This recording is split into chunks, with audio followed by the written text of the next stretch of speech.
আচ্ছা, আপুর তো আসলে অনেকগুলো প্রবলেম ছিল। অনেকেই ভাবে যে ফাইব্রয়েডের প্রবলেম থাকলে বা নেবোথিয়ান সিস্ট থাকলে বাবু কনসেপ্ট করে না। এটা অনেকেরই ভুল ধারণা।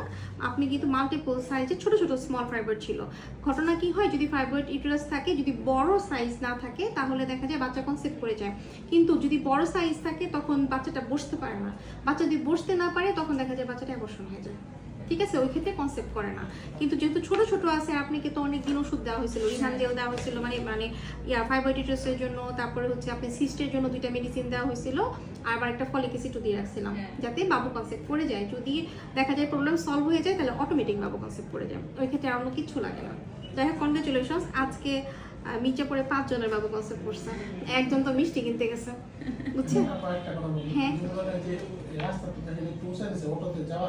হ্যাঁ হ্যাঁ, একটু সাবধানেই থাকতে হবে যাতে ঝাঁকি না লাগে।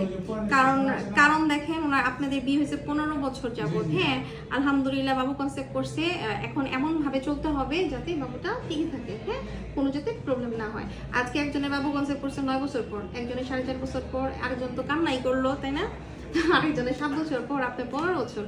ঠিক আছে, মানে আলহামদুলিল্লাহ, সত্যি কথা। মানে এত দূর দূরান্ত থেকে